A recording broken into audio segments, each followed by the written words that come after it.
এবারের প্রশ্নটা স্লিপ থেকে করছেন ভাই রেজওয়ান আলী খান। ইসলামের আলোকে আত্মঘাতী বোমা হামলা এই জিনিসটাকে ইসলামের আলোকে আপনি কিভাবে ব্যাখ্যা করবেন?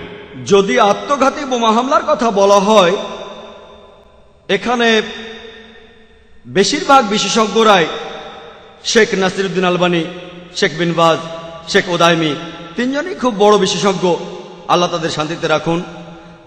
তারা এমন ফতোয়া দিয়েছেন যে আত্মঘাতী বোমা হামলা করা হারাম, এটা হারাম। তবে আরো কিছু বিশেষজ্ঞ আছেন, যেমন শেখ সাফর আল হাওয়ালি, শেখ সালমান আওদা, তাদের মতামত আলাদা।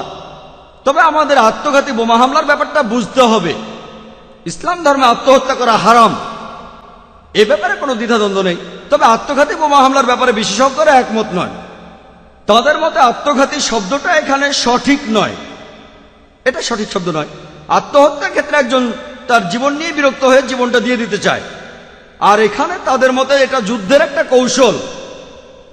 এখানে উদ্দেশ্য হলো শত্রুপক্ষের ক্ষতি সাধন করা, আর এটা করতে গিয়ে এই সম্ভাবনায় বেশি তারা মারা যাবে, সেজন্য এটা যুদ্ধের একটা কৌশল। আর অনেক বিশেষজ্ঞ যেমন শেখ সালমান আওদা বলেন এটা সঠিক। তবে এর মানে এই নয় যে একজন মুসলিম ইচ্ছে করলেই শরীরে বোমা বেঁধে হামলা করতে পারে।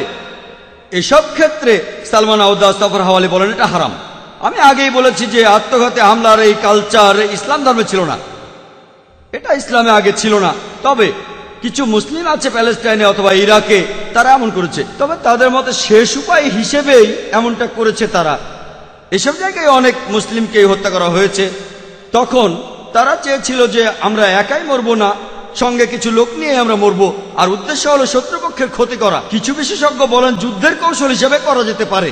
আর আমি আমার লেকচারও বলেছিলাম যে ইরাকে আমেরিকান সৈন্যরা আসার আগে আত্মঘাতী হামলা ছিল না।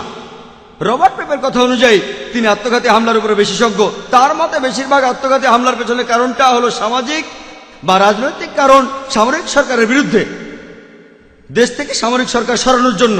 তাহলে এই কথাটা বলেছেন রবার্ট পেপ তার লেখা বই ডাইং টু উইনে।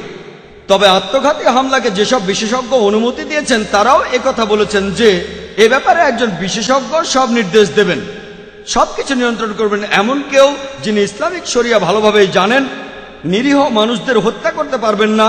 ইসলামে এটা হারাম, আর সূরা মাইদার ৩২ নম্বর আয়াতে এটা উল্লেখ করা আছে। সবকিছু বিবেচনা করে বললে কিছু কিছু ক্ষেত্রে কিছু বিশেষজ্ঞ বলেন যে এটার অনুমতি আছে। আশা করি উত্তরটা পেয়েছেন।